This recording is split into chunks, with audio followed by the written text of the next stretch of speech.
It's time to pull those belts tight, race fans. The front stretch is coming at you, presented by Joe's Karting in Council Bluffs. Now, here's Dan Taylor and Dirk Houston. Morning, race fans. Welcome to the front stretch, presented by Joe's Karting in Council Bluffs, online at joeskarting.com. That is Karting with a K, the newly renovated track and website. Get to Joe's Karting today. Fast-paced white-knuckle racing now with eco-friendly Honda engines. Located in 23rd Avenue in Council Bluffs and online at joeskarting.com. Again, Karting with a K. Well, we're doing things a little different today. Dirk feeling a little under the weather, so he's joining us on the phone. And by the way, I appreciate you not giving me, what do you have now, bird flu? Is it the whooping cough? What is it? I think it's malaria. Oh, you'll kick that in no time then. I'm going to take a couple cough drops and some Pepto. I should be good. There you go. All right. Well, I was at the racetrack on Sunday night for the Charlie Clark Memorial, and man alive, I'll talk about that in turn number 4, about those results, and that was... Thank God I did enough hyping of that race, but it lived up to it, and we'll talk about that in turn 4. Let's talk about Charlotte Motor Speedway. I'm not a big fan of this race. I really wasn't excited for it after the All-Star race. Did I miss out on a pretty good race there, Dirk? Good in the fact that it was interesting at the end with the handful of teams that had decided to pit and try and stretch their fuel mileage, running about 80% on their straightaway speeds there for the last 60 laps of the race, but that's how the race got won. And actually your top 4 positions were all guys that gambled for that. Martin Truex was one of them that didn't gamble for that and led a ton of laps again, and comes up, I think he ended up 5th or 6th, but had a very fast car. I mean, there was nobody going to touch him. He almost looked like he was in Kevin Harvick's car or something. Yeah, I was kind of trying to watch the lap times late in the race as he came in for his final stop. I think he restarted, or he came out of the pits. Last car on the lead lap, I want to say it was like 12th or so. He was about 4 seconds behind Denny Hamlin when he got up to speed. And honestly, it seemed like maybe in about 5 or 6 laps, he caught and started putting distance on Denny Hamlin, and all of a sudden these guys started knocking off, and he was making his way up through the ranks. Yeah, he needed another 10 laps, but not knowing what Carl or Junior or Matt Kansas, I know they were up in the top 4, what they had left in the tank. We don't have that report. They might have had a quarter tank left. Mm-hmm. They might have saved way too much or a lot more than they had to. And I'll tell you, if that's the case, the Junior's probably yelling and screaming at Ives. But well, they had a real interesting conversation on the radio when they were talking about it. They said, we're going to be at least 6 laps short, at least. And Junior says, well, we're already in the chase. Let's go for it. So they did. And then they made it, and he could have probably driven a little harder and maybe even got that win. Yeah, see, that's what we don't know. We don't know what was left in the tank. And that kind of explains that odd post-race press conference he gave there on pit lane. He seemed frustrated with finishing 3rd, and yet he was, I think, kind of lucky to finish 3rd, and he didn't run out of gas. Well, they did the gas mileage thing like they figured, but I think Carl ran a little harder right at the beginning of the segment there. And he had 62 or 64 laps to go, something like that. And I think Carl ran a little harder there and, put a little gap between him and a couple of the other guys, and then slowed himself down to match their pace. Mm-hmm. Carl would have probably been the one that was going to be closest to being out of fuel. But, Matt Kansas looked like he was going to make a run there, and him and Junior were going back and forth, like the last 2 laps, passing each other back and forth. Yeah, he said Junior said that he had a really fun battle with Matt those last couple of laps. Good hard racing. Yeah, see who can go the slowest for 2 laps. Do these guys get better gas mileage when they're out there in front like that? Absolutely not. They've got to. They're cutting the air. Anybody else that can catch a little draft off them is going to get a little bit of gas mileage difference. Okay. A little benefit. The talk was kind of how Joe Gibbs dominated All-Star Weekend in the 10 days of Speed Weeks at Charlotte. Is that kind of true? Do you buy into that yourself, or do you think this is kind of one of those, they had a good track, we'll see what happens at Dover? No, they dominated. Okay. They had everything going right. I don't know how many of the pit stops only had 4 lug nuts or any of that stuff. There were some loose wheels, from car to car that happened through the night. But they dominated. They were the class. I mean, Harvick and Busch ran up front for a while. They ended up staying out behind Truex and didn't try the gas mileage game. But Tony and Danica weren't a package deal. They weren't a factor at all. Jimmy Johnson spun himself out twice. You don't see that very often, and the second time popped the wall. Yeah, that was going to be my next set of questions. Was that just a fluke race, or are we kind of starting to see Jimmy struggle? Well, he's got a couple wins already, and they got to come back here in the fall. So maybe they were trying something. I can't answer the question, but the first one he made a great save and just went down pit road. The second one looked like a carbon copy, except when he went to lift off the brake, he was pointing towards the wall, and he popped the wall. Yeah, you never can trust what's going on in that 48 team because they're crafty. I mean, they just when you think that they're down and out, all of a sudden they start knocking off top fives and wins. Well, and that's exactly what Chad Canal said on the radio when they were talking about the first spin out. And he goes, "What happened there?" "Well, it just kind of snapped around on me. I was hoping you could tell me what I could do." He goes, "I got no idea." Chad Canal's without an idea. Yeah, I don't believe that for a second. Well, your top 10 ends up being Carl Edwards gets his first win of the season, punches his ticket to the postseason. Greg Biffle, Dale Earnhardt Jr., Matt Kenseth, and Martin Truex Jr. top 5. Newman, Keselowski, Hamlin, Harvick, Kurt Busch, and Kyle Busch. And Kyle obviously finished 11th. How did Shrub do for his first race back? He ran up towards the front most of the night. I was a little concerned because the last practice, they showed Eric Jones getting some time in the car. And at the beginning of the race, when they showed the lineup, and for the first probably 30 laps, they had Eric Jones listed on the television. They kept saying Kyle, so I didn't know who was in the car. Then they finally switched it over to Kyle, and obviously Kyle got out of the car at the end. So you mean to tell me that Fox made a mistake? Somebody made a mistake. I don't know if they had the 18 with Eric Jones when they were putting times up for the last practice and nobody changed it. That's my guess. Yeah. Well, I know I was listening to Radioactive on Race Hub earlier this week, and Kyle radioed over and said, "Go ahead and tell Eric, appreciate it, but I'm good. I'm not going to need him to substitute for the rest of the race for me. I'm feeling really good." Yeah. So that's got to be a great sign for his recovery. I mean, if he can do the enduro race that's on the Cup schedule, then is Dover going to be a different type of challenge for him? Dover's a little bit different of a challenge, carries a lot more G-forces. Okay. But the road courses will be the ones where he might have an issue. Go off the straightaway in 1 and 3, it's like you're jumping off a building. It's one of them jobs where your stomach kind of moves around in your body, and you're kind of uncomfortable. Yeah. But you get used to it after a few laps, and then it's rock and roll time. And Kyle's got plenty of time there, so I don't think he'll have an issue there. Well, you didn't start off the Silver Dollar Nationals Pick'ems contest too bad. I believe you took Kevin Harvick, right? No, I took Kenseth. Oh, okay. So you actually did better than I thought. You got yourself 41 points. If you were able to be a part of the contest, you would be tied with, I think there's a 7-way tie for the lead. A lot of people getting involved in the Silver Dollar Nationals ticket pick'em contest. I apologize. We meant to make an announcement on Sunday for it, but we didn't have confirmation that we were going to get those tickets in time, so I wasn't able to, which is why you should always like the Front Stretch Facebook page so you can find out about that stuff ahead of time. And as far as the full season pick'ems contest goes, your brother's doing pretty good. He's giving Vern Carragher a run for his money. Yeah, he needs to smack up a couple more wins. He had Kenseth, I think, this past weekend, too. That's what I saw when you sent him out. And the way that it all is ranked, it is according to wins and then according to points. So right now, Vern Carragher and your brother Hugh both have 2 wins. Also, Mike Carlson, Jim Laughlin, and Dave Wallenberg all have 2 wins. But not many points. 4 points separates your brother from leader Vern Carragher, another 12 back to third place.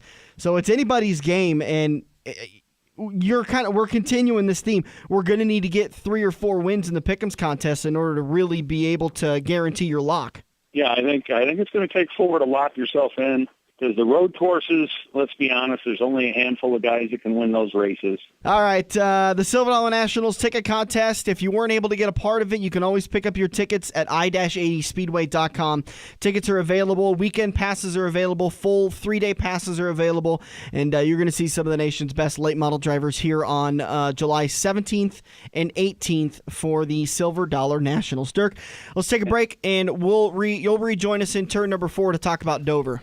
All right. Sounds good. We'll be back in turn number 4. Oh, hey, before we do that, thank you very much. Kris Krug joining me in studio, and as Dirk well knows, it's hard to keep me in line.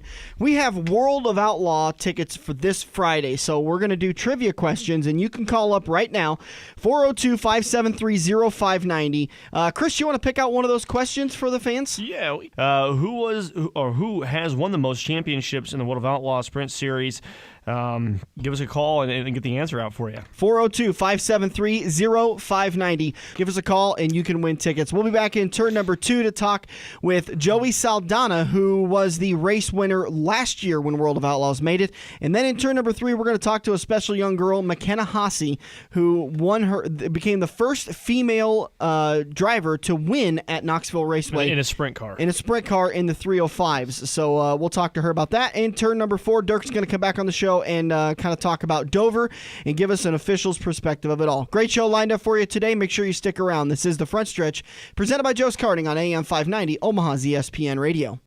Joe's Karting in Council Bluffs has taken a page out of IMCA's rulebook and gone great. These brand new low-emission engines will still have you white-knuckling it all through the Metro's fastest indoor facility. Joe's Karting is now friendly for all skill levels with their brand new Honda-powered engines. It's time to get to Joe's today and find out what drivers like Jack Dover, Shaylee Bate, and Andrew Kosiski have known for years. Located in Council Bluffs and online at joeskarting.com. That's karting with a K.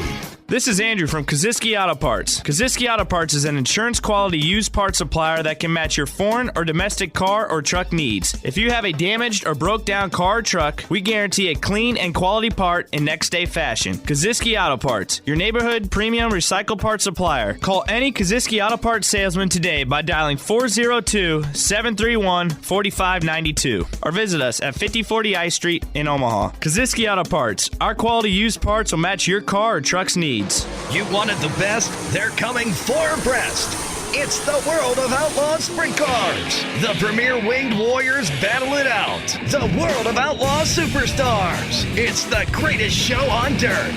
The World of Outlaw Sprint Cars are returning to I-80 Speedway for the Napa Auto Parts Outlaw Showdown. Friday, June 5th. Buy your general admission ticket at participating Napa Auto Parts stores and receive $5 off. Order online at slspromotions.com. I-80 Speedway, Greenwood. We're hooked up in turn 2 and still showing the green flag on the front stretch. Heading into turn number 2 here on the front stretch, brought to you by Kosiski Auto Parts, online at Kosiski.com and located at 51st and I Street in Omaha. Make sure you get to Kosiski Auto Parts today and pick up quality used parts at an affordable price. And coming up this Friday at I-80 Speedway is the World of Outlaws presented by SLS Promotions. And we're going to talk to the man who made it into victory lane at I-80 Speedway last year. It is Joey Saldana joining us on the phone. How you doing tonight, sir? Doing good.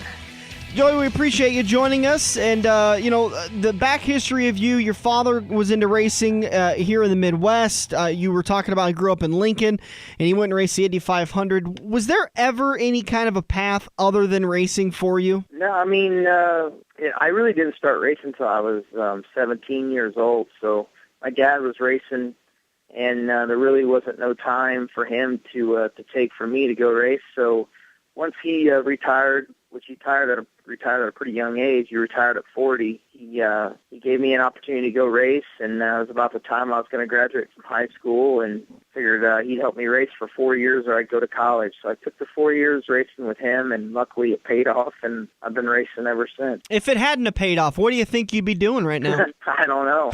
I definitely wouldn't be talking to you right now, because you wouldn't want to be talking to me because I didn't win at I-80 last year. But I don't know. I've just been blessed. My dad had a great career, and luckily it opened up a lot of doors for me to continue racing and carry on his name in the racing world, and being a World of Outlaw driver is pretty awesome. You get to travel all over and kind of be your own boss and be able to race a sprint car for a living. So that's pretty awesome. I love what I do, got a passion for it, and I'm just lucky enough to be one of the guys that gets to do it every year. Your dad obviously grew up in Lincoln and got a start in the Midwest. Was he kind of excited to see that you won at I-80 last year?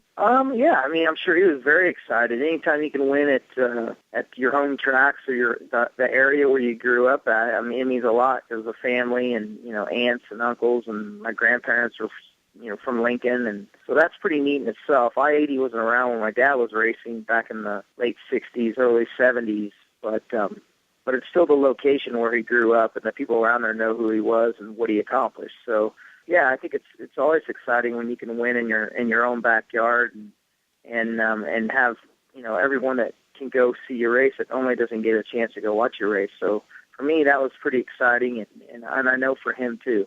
You had a pretty successful 2014. You had a record-setting 24 quick times, 7 wins, and you finished 5th in the points. What are you changing up this year? Maybe changing up's a bad word, but what do you got to do different to get that championship under your belt? Well, I mean, right now we're just trying to get our first win. We've been really, really close, and we just have issues.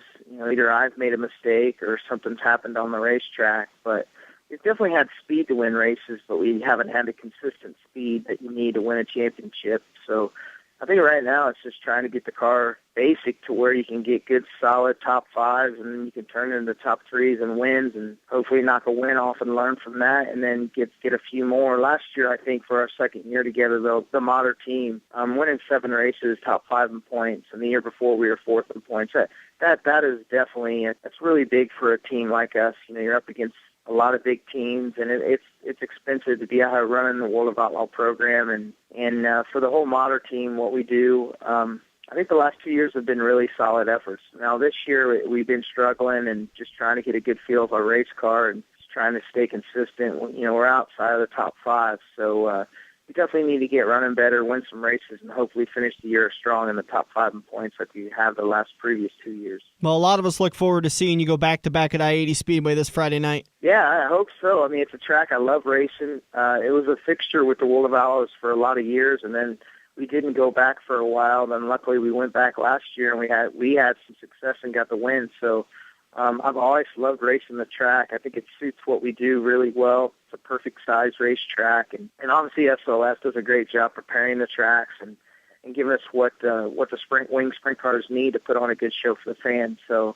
I'm definitely looking forward to it. Like I said earlier, I love racing there, so it's definitely highlighted on my calendar when I saw it on the schedule for the World of Outlaws. So hopefully we can do what we did last year and come out there with a victory. Hey, maybe I misunderstood you say something there. Does SLS Promotions actually do the track prep? Well, I think they get very involved with it. I know Larry Hillerud is a partner in that. I know they definitely have their opinion how things need to be done, and I definitely love running SLS races. They definitely go out and they try to give you a better racetrack, and they don't like rubber down racetracks or follow the leader racetracks. Mm-hmm. They definitely go out there and they work hard to give you a better racetrack. And I don't know per se if they're on the tractor and the water truck, but I'm sure they're promoting a race at that level. I'm sure you're going to have some input on what needs to be done, and Larry Hillary does a great job with that, and I'm sure he's giving them his 2 cents worth. That's just kind of one of those aspects that sitting in the grandstands and enjoying your beers and your Nebraska best pork tenderloin sandwiches that you never really do think about that, a lot of these tracks, your make or break is your track prep crew. And so I guess I never really thought of it until you said it there that it would make sense for SLS to kind of be involved with the track prep crew and say, this is the way our drivers like their tracks. Let's find a way to get the track to drive like this. I don't know if I'm speaking for all the drivers, but I'm speaking for myself as a driver, and I like how SLS goes out and builds you a racetrack. They try to give you a bottom and a top. They like cushion racing. I think, they want to give 2 grooves. They don't want it to be dry slick and guys just sliding through the middle. Mm-hmm. They want to make you race for it. I enjoy that part of it. I think a lot of the tracks we go to, I think all they're worried about is the back gate, or not the back gate as much as the front gate. And as long as the people are coming in, they're not worried about their racetrack. And I think that's sad. If I'm going to put a World of Outlaw race on, or any race on dirt, the first thing is preparation. You've got to have a good race. If you have a good race, the people are going to come, and they're going to continue to come if the race is good. So I definitely think that's kind of been falling out of our element of racing the last few years, just the lack of effort tracks put into their surface. And then it falls back on the racing and the teams and the drivers and the cars. Well, a lot of times it's none of that. It's the track preparation that puts the bad show on. I'm glad you went that direction with that, because that actually leads me to my next question, which is, take the World of Outlaws Touring Series out of this. Let's just say you're a weekly racer and a pretty popular weekly racer at that. What brings you back week after week to a dirt track? What can some of these promoters do to make sure they're getting high-quality drivers to come back on a weekly basis? Well, I mean, that's a good question. I mean, the biggest thing is obviously money. I mean, it always comes back to money. I mean, it's expensive to run these style race cars, and it's expensive to put on a World of Outlaw show. So the biggest thing is, I think people look at the advertising, they put on the show, and they think the name is going to bring the people there. But I think at the end of the day, it's track preparation. I mean, it doesn't really matter if it seats 1,000 or 10,000. If the track's prepared and you see a great race, people are going to come and see it.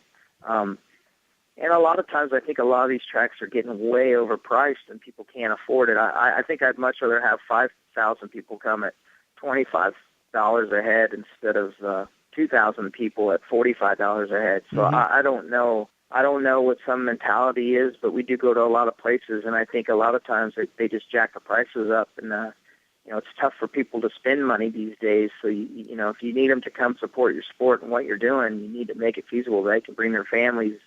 And then it comes back to the racing again. You got to put a good show on to where they feel it's worthwhile to spend their money to see a race.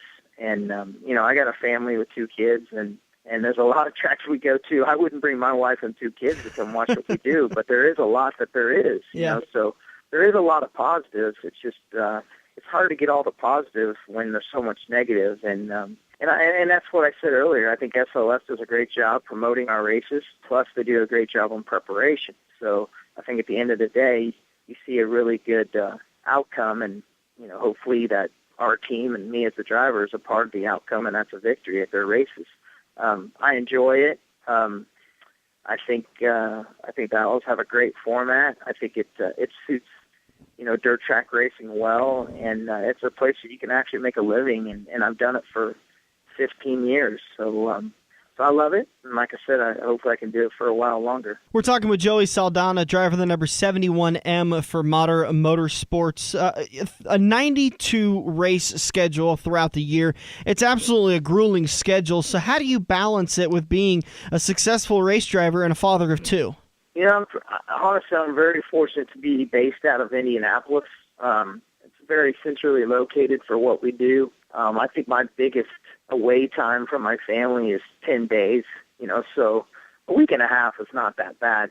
Obviously, the schedule is really grueling on the teams and the owners and the financial backing of it, and the teams. I mean, they're the ones that have to be out on the road day in, day out, living out of the motels. They don't get to go home like a lot of drivers get to go home. Obviously, I get home by driving, and there is drivers out there that have planes and they fly home, but for me, being in Indiana, usually about 8-9 hours, I can be home from anywhere we race at right now. And then at the beginning of the year, we're in California, and I try to fly back and forth as often as I can, but it's obviously not that bad. I think the biggest thing is just the teams and keeping the guys on the teams pumped and ready to go to 92 races, because that's what wears on is the teams, and they're the ones that pay the price. All right, you can see him go 2 in a row. I don't want to jinx you, but I'm calling 2 in a row. Joey Saldana, driver number 71, Modern Motorsports, a sprint car. You'll see him at I-80 Speedway this coming Friday. Get your tickets today, slspromotions.com. Joey, appreciate you joining me, man. Thanks a lot. Yes, thank you. All right, so that was Joey Saldana, driver the number 71M for Modern Motorsports. Let's give away another pair of tickets before we head over into turn number 3 and talk to McKenna Haase about her win at Knoxville Raceway. So make sure you give us a call, 402-573-0590. Those are the digits to make sure you call so that you've got this answer. If you know the answer to this question, who is the series defending champion for the World of Outlaw sprint cars? You know that answer? Give Craig a call right now, 402-573-0590. If you've got the right answer and you're the first one, you're going to win a pair of tickets to this Friday's race at I-80 Speedway. All right, we'll be back at turn number 3 to talk with McKenna Haase about her win and so much more. This is The Front Stretch on AM 590, Omaha's ESPN Radio. Are you looking to book your next outing? Look no further than Joe's Karting in Council Bluffs. Located just north of Bass Pro Shop, Joe's Karting can handle outings of well over 100-plus people. Bachelor parties, corporate outings, team building, birthday parties, and much more. Give Buddy a call today and reserve your outing. Joe's will even work with local restaurants to cater your event. Book yours today at joeskarting.com. That's karting with a K. It's time to get to Joe's and find out what everyone already knows. You wanted the best? They're coming for Brest. It's the world of Outlaw Sprint Cars. The premier winged warriors battle it out. The world of Outlaw Superstars. It's the greatest show on dirt. The world of Outlaw Sprint Cars are returning to I-80 Speedway for the Napa Auto Parts Outlaw Showdown. Friday, June 5th. Buy your general admission ticket at participating Napa Auto Parts stores and receive $5 off. Order online at slspromotions.com. I-80 Speedway, Greenwood. If you love wings, if you love rings, and all kinds of other tempting things, great times, great food, get to Quaker Steak and Lube. Quaker Steak and Lube is the official watering hole for the front stretch and the best place to catch all the NASCAR action today. Open at 11 a.m. with delivery available to Council Bluffs. Great times, great food, get to Quaker Steak and Lube. Feather the brake and get back to the gas. Dan and Dirk are headed into turn 3 on the front stretch. Rolling into turn number 3 here on the front stretch, presented by the World of Outlaws. This Friday, the World of Outlaws Sprint Series will be at I-80 Speedway. Tickets are on sale at slspromotions.com or by calling 815-344-2023. Bring a Napa Auto Parts proof of purchase receipt on race day and receive $5 off a general admission ticket. Limit 2 tickets per receipt. See all of the World of Outlaws stars, including 6-time defending series champ Donnie Schatz, 2013 titleist Darren Pittman, Shane Stewart, last year's I-80 Speedway winning Joey Saldana, and so many more. This coming Friday at I-80 Speedway. Again, slspromotions.com. And we're talking to a girl now who is well on her way to being on that list of drivers you'll be able to see someday as the World of Outlaws hits I-80 Speedway. We're talking with McKenna Haase. How are you doing? Good. How are you guys? Oh, we are enjoying the night. Kris Krug joining me in studio. He's the weekly announcer at Knoxville Raceway, kind of helped me out with this interview, so I hope you're ready for some hardball questions. I wouldn't expect anything less from Kris. Hey, listen, I'm going over your bio that you sent me, and it's rather incredible. I mean, obviously, you're not only a sprint car driver, but you're a girl that can also invest people's money and probably fight crime at night. How do you find time to do all this stuff? I just have to stay really organized, and racing always comes first, so like martial arts and investing and stuff like that, I can't always, sometimes I have to sacrifice time doing those things for racing, but they're still passions of mine, so I try to keep after them as well. Kris was telling me off air that he's been hitting you up at the Speedway on Saturday nights asking for investment tips. You got any for us? Any hot ones? Well, there's a company called 3D Systems that's always been kind of one of my favorites, even though it stresses me out. But other than that, I like Starbucks and Casey's General Stores as well. Oh, it's a nice little sponsor plug in there, by the way. Well, the stock came first. Hey, walk us through your climb up the ladder. It's been a pretty intense couple of years as you've made your way up through the Sprint Car Series. So talk to us about how that all went. So I started in 2010 at English Creek Speedway, and I was there 2 years, and then I was in Memphis for 2 years, and then last year is my first year at Knoxville. In a full 305. Over here at Eagle Raceway, we have Race Saver 305s, but this is a full open 305 engine, right? Yes, we don't run Race Savers. Your parents told you that if you want to go and race full-size sprint cars, you got to raise the money. So kind of the, no cliche, the million-dollar question here is, how'd you come up with that money? How were you able to do all that? Well, I think I discovered one thing. I think it's that you have to try and build a relationship with probably 1,000 people before you get maybe 5 to actually become a partner. And I think I might have tried everything in the book, some pretty interesting tactics, but I think I've come out with some really great partners that are hopefully on board for a long time, and that's just continued to build. It was really hard in the beginning. There was a lot of nights where a lot of tears over that, but we made it. We made it to Knoxville, and yeah.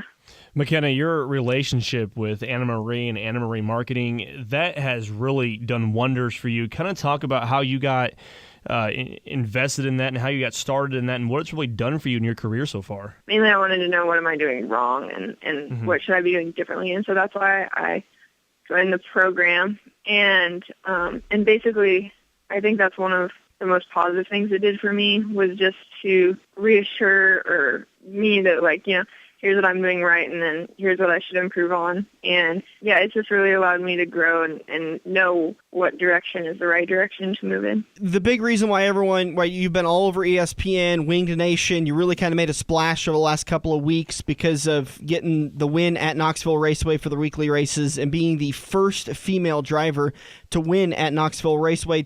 Put us in your helmet those last few laps. Were you kind of starting to see victory lane a little early and maybe making a couple of mistakes, or was it focused the whole way? It was definitely a really long race, and there were a bunch of cautions. So I felt like every caution, something different kind of went through my head. Like one caution, you know, I was like just thinking of all these just random, like my favorite quotes or something, or the race isn't over until the checkered flag flies, and anything can happen. I knew I had some tough guys behind me. I knew that I was just going to really have to hang in there until the end. And but mainly, I mean, the last few laps especially, it was just a really fun track for me, and the car was really hooked up. So I was just really having a blast driving, and so luckily we were able to do that and win. And yeah, and then it was just a relief in a way too, because I've been waiting for it for so long, and I worked so hard, and the whole team's worked really hard, and I felt like the pressure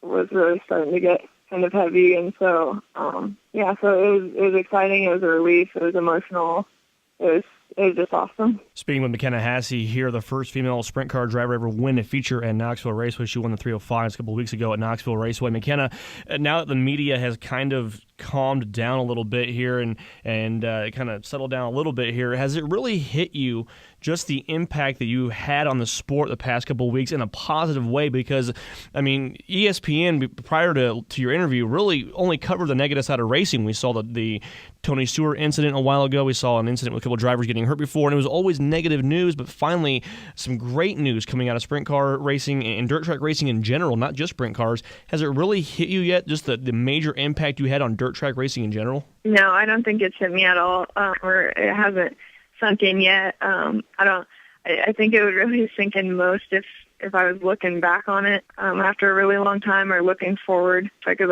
see into the future and see this many years ago, then I think it would sink in a little bit more than it has yet, because it's been so crazy. All the interviews you've done over the last 2 weeks, there seems to be a common theme. People just can't quite believe how put together you are for being 18, and they're always just kind of so thrown off by it, because we expect maybe not necessarily a flawed person, but just not such a perfect person. So my real question to you is, what's wrong with you? Where is the crack in this armor? Do you grind your teeth? Do you chew with your mouth open? Do you crack knucks? What's wrong with McKenna Haase? Oh, there's a lot. Yeah, that's the first thing I ask myself every day, because that's how I think that you make yourself better, and I think that's how you make yourself the best you can be. One of my biggest idols, Rob O'Neill, he always says that complacency kills success, and I love that, because, every time that I'm at the racetrack or whatever, I always think back to the very beginning, the first time I walked in, and how that made me feel. I remember what it was like to walk in there and see thousands and thousands of people and drivers and crews and cars and all this stuff, and I didn't know one person. I was just this little fan that nobody paid any attention to, and I wanted to be a part of it, and I just want to always strive for more. Where do you see this path leading you down? If you got the opportunity to hop into a World of Outlaw car tomorrow, would you take it, or would you rather make your gradual way up the ladder and get the experience in every different type of engine? That's a tough question. Told you I had a hard one for you. Well, so if I work my way up the ladder, do I still make it to the World of Outlaws? Yeah, that's a good question. What do you think? Does she? I think she does. Absolutely. So Yeah, you've got the option of where that question comes from is with the Kyle Larson situation. I kind of felt like they put him into a Cup car too soon. Obviously, I was wrong, and he has succeeded. And when we did an interview with him at Kansas a couple of years ago, he said, "No, I need to get into that Cup car as soon as possible so I can learn the feel of it, the horsepower, the aero. I need to feel everything about it. I don't want to waste my time and possibly get off on the wrong path with racing an Xfinity car, which isn't a Cup car." So that's kind of where that question comes from. Yeah, I understand. I know Richard Petty, he's always a believer of, where do you want to be? And if that's where you want to be, then get there now. I see it both ways.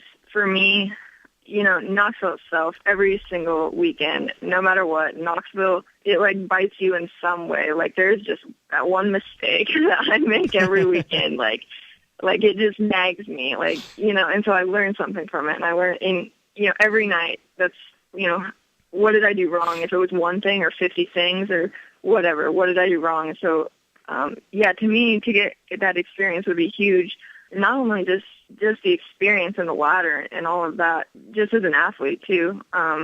Just that experience I think would be great. But I'm always thinking about that long-term goal and reaching it as soon as possible, especially with all the things I have going on outside of racing and college and things like that. So what is that long-term goal for you? Is the end-all be-all a World of Outlaw full-time ride, or is there something past World of Outlaws that you would like to achieve? My goal is to have racing be a career for me. And when I think of that, ideally for me, that is the World of Outlaws. Like I mentioned, I want to have a career in the sport, and so that's my goal. It might take me somewhere else. I don't know. I guess I'll just have to wait and see. Well, so if Tony Stewart called you next week with a Cup ride, you wouldn't say, "No, Tony, I'm only doing World of Outlaws. That's as far as I'm going." I don't know what. So, well, you're kind of stuttering. Has Tony Stewart called you? You're kind of dancing around the question here. Well, I don't know. I don't know. I can't. I don't know. That's a tough one. Hey, dumb announcer guy. I'm 18. Leave me alone for a couple of years. All right. Here's another question for you. If you could sit down and have lunch with anybody in the world, who would it be? Can I pick three? You three? Yeah. All right. We'll go with three. It's going to be a big lunch. All right. Okay. Warren Buffett, Rob O'Neill, and Casey Kane. Well, you don't have that down pat, do you? Saw the Warren Buffett one coming from a mile away. Yeah, you're a big fan of Warren Buffett, apparently. She talked about him almost every weekend last year. And I think about that meal every day of my life.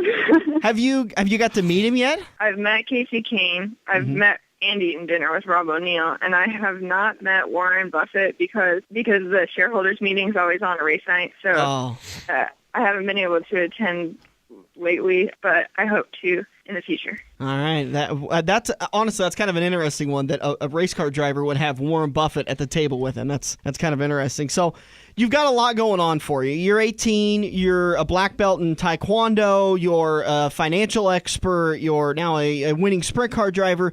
Do you get to take time for personal life? Not very much, but when I do, I've found that I really start to notice it more than I ever did before. Like these past couple of weeks, I got to hang out with my friends a couple times, and like I really notice like those moments where it's like, wow, this is kind of nice and stuff. And I mean, I don't mind.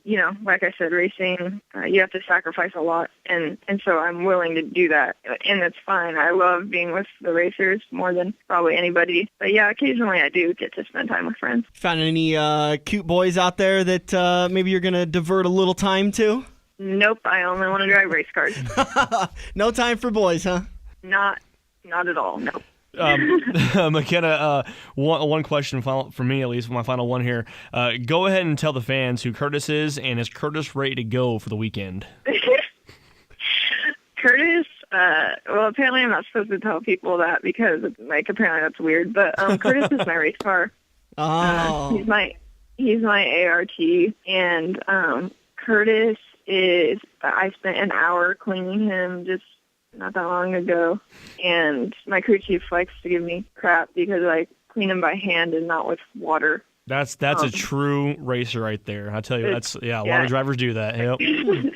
Colin, he's got to get every last spot, so he's almost ready to go. McKenna Haase, driver of the 55M 305 at Knoxville Raceway. How can people get a hold of you if they want to support you, sponsor you, or just attach their name with what you're doing? So you can go to my website, McKennaHaase.com. Haase is Haase. You can go to Twitter, McKenna Haase, YouTube, McKenna Haase, and Facebook is McKenna Haase and Team Haase Racing, all one sentence. All right. Best of luck for the rest of the season. We hope to talk to you a lot more after more wins. Absolutely. Thank you so much for having me. Wow. I seriously cannot get over how put together she is. I mean, honest, for a 32-year-old guy that I am, I'm not put together like she is. I mean, this is a young woman that wrote a 25-page thesis paper for high school. I mean, you don't. That's something that's required for grad school. Turn down scholarships to Columbia. Yeah. I mean, turn down some things to stay in the area to go racing. She didn't want to lose the racetrack here, and this is a family that you would think is rich in racing for years. She's the first generation driver of her family. She went to a race one night, fell in love with it, and they went to the sprint car, the micro sprints out English Creek and up at in cage karts out in Newton. Family said, you can go, but I don't want you to go because you're going to want to do this, and we're not going to let you. And sure enough, she raised the money and said, all right, well, that's in that case good to go. Now we gotta do it, yeah, and she had a scary incident one night out at Newton where her parents really thought she was severely injured. It was one of the worst wrecks you'll ever see. And if you had a chance, or have not had a chance, please check out her documentary on YouTube, Pretty in Pink, Covered in Dirt. It's about 13 minutes long. Her sister, who is now working for CMT down in Nashville on TV, put together for a college project, and it's phenomenal. So that's where I learned about her. And when I watched that documentary, I had no idea who she was. I watched that, and I saw her enter to Knoxville. I go, this young lady's going to win and win big here. She'll break some records, and sure enough, she has. In a world where our sports heroes and idols are being arrested for domestic abuse, for drug abuse, when the largest sports conglomerate in the world, FIFA, went down earlier this week for corruption charges, this is a girl that I got honest. I cannot even imagine that there's a crack in her personality. Danica Patrick gets her moniker because she is a tough girl, and she probably has to be in order to put up in a man's world and a man's sport like this. But McKenna just seems like she's going to go through this world, and she's probably going to go farther than Danica off of this nice, sweet, innocent person that she really is. If you are thinking about a role model for your kid and you want to see a path to how to get it done, that documentary, the way she does it, man, I cannot say it enough. She's doing it right, and it's proving it. Yeah, it's been a wild ride for her. I mean, it's been incredible, and it shows that when you have a passion for something, you can succeed in it. I mean, she told me stories, and her sister told me stories last year at Knoxville where she would wake up in the middle of the night like this, sit up straight, holding a steering wheel, and be closing her eyes.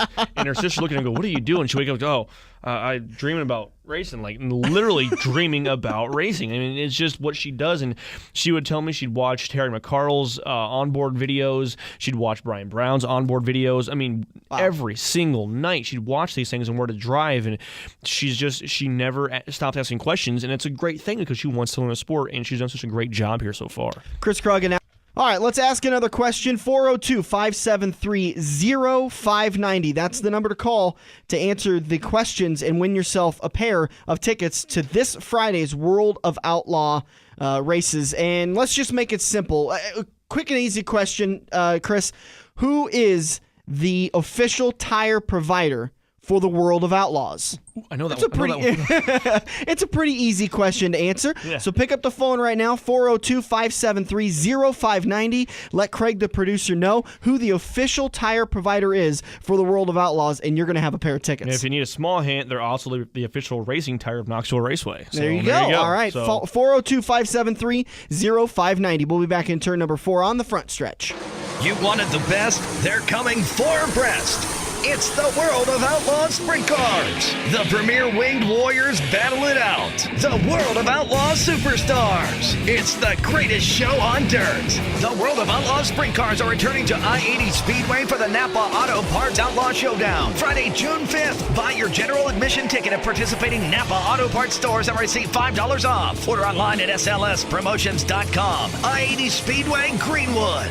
Joe's Karting in Council Bluffs has taken a page out of IMCA's rulebook and gone crate. These brand new low-emission engines will still have you white-knuckling it all through the Metro's fastest indoor facility. Joe's Karting is now friendly for all skill levels with their brand new Honda-powered engines. It's time to get to Joe's today and find out what drivers like Jack Dover, Shaylee Bate, and Andrew Kosiski have known for years. Located in Council Bluffs and online at joeskarting.com. That's karting with a K. It's checkers or wreckers as we enter turn 4 on the front stretch, presented by Joe's Karting in Council Bluffs. Just about ready to wrap this baby up, heading into turn number 4 on the front stretch. And before I forget one more time, let's go ahead and ask that final trivia question to win a pair of Actually, let's do 2 this hour in this turn. I got 2 more pair of tickets to give away, so let's give away 2 more. Let's see. Oh, here's an easy one.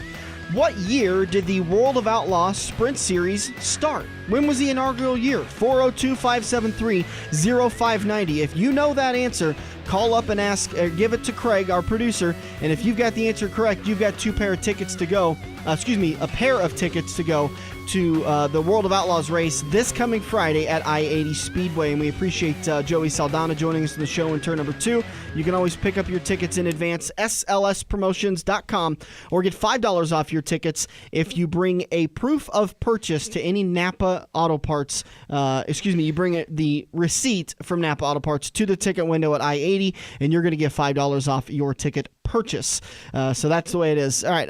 What year was the inaugural year for the World of Outlaw Sprint Series? 402-573-0590. Joining us back on the show, co-host who is recovering from apparently Ebola. Is it now? Did it evolve into Ebola? No, it was malaria. Okay, it's still malaria. That's good. That Ebola stuff, that's tricky. But good news is you're in a city that can cure it. So I think maybe you'd want to go with Ebola, but okay, we'll go with malaria. All right, let's talk Dover. I'm sure they can cure that too. Let's talk Dover. You have officiated at Dover International Raceway. Am I correct? Yes, I have. Talk to me about that track. It's quite a bit of a different track than normal, right? The best way I described it after my first trip there was Bristol on steroids. What kind of driver succeeds the most at Dover? Guys that aren't afraid of corner speed. Kind of recklessness? Yeah, I mean, that's just it with this track. It's a self-cleaning track. The whole track is banked, just like Bristol is, maybe a little more than Bristol is, especially on the straightaways. So when you hit the wall, you go to the inside, and that's where a lot of the carnage happens, is after the guys have bounced off the wall, whether they blow a right front and hit the wall coming out of 4, and then they're shooting across the track, and guys don't have anywhere to go. This isn't Talladega where you got 10 car lengths wide. You got probably 4 here. You got to keep the speed up through the corners to be competitive here. So getting the car to rotate, and from talking to other drivers back in the truck series, a lot of the guys like to trail brake at this track just to try and keep their nose underneath the vehicle. Okay. It's the same as kind of just dragging the brakes, just giving them a little feather. Yeah, you get your brake, your hard hit on the brake to get the car set into your line, and then you just don't really release the brake. You just kind of drag it so the front end doesn't wash out when you go back to the gap. Mr. Fantasy's tips for the FedEx 400 benefiting autism at Dover says the Monster Mile is a unique racetrack. It's a 1-mile high-banked concrete track that is tough on cars and the drivers. You really can't go wrong when picking a driver like Jimmy Johnson, who has won, has 9 wins and won the last 2 of the 3 races at the Monster Mile. So it's tough not to pick against Jimmy Johnson. Do you kind of agree that maybe, with 3 wins under their belt, are they going to be experimenting again today at Dover, or is this kind of one that maybe you can go and get that sneak win if you take Johnson? You'll probably see it in qualifying, what exactly they're trying to do. Yeah. That the race at Charlotte, they didn't qualify well. So, you knew there was going to be some issues.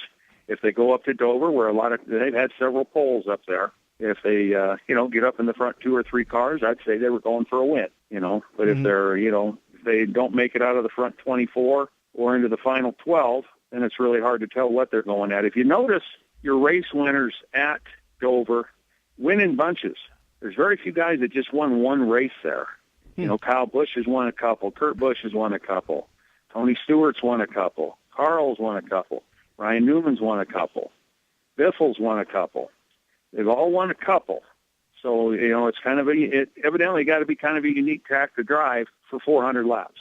You know, we talked earlier about this track and how important the corner speeds are here. And you know, my cousin Josh Krug, who ran the ARCA Remax series, when I was with him during that time, he told me you always set the entrance of a corner up for your exit. And that is never more true than this track here, because that coming out of turn 2 and turn 4, if you don't set it upright going in, it will throw you out against that wall so fast here. Oh, absolutely. That's why here when you see guys lose tires, coming out of 2 and 4. It's the wall. There ain't no saving it. Yeah. You know, you're going to chew up that wall, and there's going to be a ton of damage. Your day's done. Chad feels like his sleeper pick for today is going to be Clint Boyer. Would you bet the bank on that, or would you venture to say maybe he's got something there? Right now, I wouldn't bet the bank on Clint Boyer at any racetrack. It's you know, kind of sad to say. I think he's still struggling. But, I mean, you know, if they're turning things around and they hit the right setup, dang, he could be right there. Yeah. You know, he's got the skill set to get there. It's whether he's going to have the car that'll get there with him. They're having a lot of problems with this new aero package. Yep. Another thing about this particular track is it has one of the most difficult pit roads to get on. Pit road is very thin here, and if you pay good attention, there's really not much of a pit road wall at this track. Pit boxes are very small, come at a premium, so your pit selection, you know, which comes with qualifying, like getting that first pit box, or there's an opening basically in the middle of the track to get behind the wall. There's you can get that pit stall or get the end pit stall. So it's kind of like the top 3 spots, you know, can be very good on pit selection. Other than that, you're kind of at somebody else's mercy at this place. What about Kyle Busch? Do you think this is one that he can sneak a win away, or is it still a little too soon for him to be in winner's circle?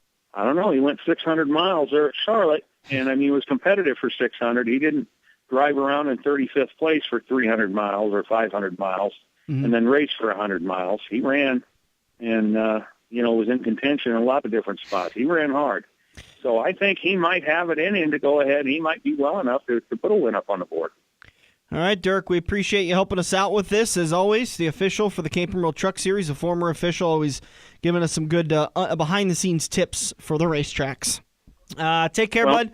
Rest up. It'll be a good race to watch. Should be. I'm excited about this one. I like these kind of shorter track, mile tracks. Dirk, rest up, and we'll do it again next weekend. All right, sounds good. Thanks, Chris. Thanks, buddy. All right, so again, Dirk taking a little time to kind of heal up a little bit, so we'll talk to him. He'll hopefully be back in studio next week.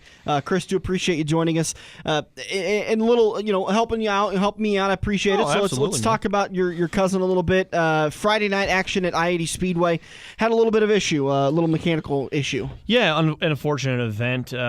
He, as you noticed, was dominating. Very fast heat for Josh. The way he came into that corner, that heat, and to see him out that front, we thought we had something good going for us. Feature time just wasn't meant to be. 3 laps in, we settled in 4th for a while, about 3 laps, hit a rut, and the left rear caliper and axle just gave out, and that was the end of it. So the 4K will be back this weekend. It got fixed in a day, so we didn't expect it to be, but my uncle, the owner, said, we're not going to jack around here. We're going to get this ding done, and sure enough, we did. So 4K, the Dr. Vinyl 4K Rocket will be back out there again with that Cornet-powered engine. So how can people get a hold of you or Josh Krug about sponsorship? I know he's a very sponsorable guy. Absolutely. ARCA driver, successful driver, just looking to have a funded organization. We'll work on well funded in a little bit, but just a funded organization would be great. Yeah, as Stan Seager, the voice of Eagle, calls us the little team that could, because we surprised a lot of people last year. Josh called last year a breakout year. I disagree, because I think we're past breakouts. I call it a rebuilding year. It kind of put us back on track to where we want to be. But yeah, please get a hold of me at 402-616-6327. I do some PR work for Josh. I design the T-shirts that you'll see in a couple weeks. Some brand new ones this year. Hero cards are out, and we want to represent you as a company horribly. We want to help you guys out. And I think when people think about sponsorship for racing, they think about, a logo on a car and that's it. That's not it, as you know. I mean, it's handing out promotional items for you guys. guys and putting coupons on hero cards, and you're on shirts, and we are representing you at the racetrack in the best of our ability. That's what we want to do for you. That's what I think any racer wants to do for everybody. So, if you want to be part of a great super late model racing team that races around the Nebraska area, Corning, Harlan, I-80, McCool, and down at Kansas City when they go down there this fall. That's kind of our vacation for racing, I guess you could say. We'll love to help you out and bring you in, and we want to help you guys out. So again, get a hold of me at 402-616-6327 as I do some PR work for my cousin, and also for a couple other drivers, smaller things for the drivers as well. So. All right, let's give away a final set of our final pair of tickets today. As we wrap up the show, you give us a call, 402-573-0590. How many World of Outlaw Sprint Series championships does Donnie Schatz have? We know from earlier in the show, Steve Kinzer is your championship leader. He's got 20 of them. It's kind of an uneven amount right now. How many does Donnie Schatz have? So give me that answer, 402-573-0590. Let Craig know. The first one to give the correct answer is going to win a pair of tickets to this Friday's race at I-80 Speedway for the World of Outlaws. You going to be there? For our event, yes. I'll be at the Friday night show, and then they'll be out at Knoxville the 13th, so it's going to be a great time. You'll be working with the voice, Johnny Gibson. Yep. Johnny, a great guy. He's a walking computer on sprint cars, as he should be. And he is a self-made man.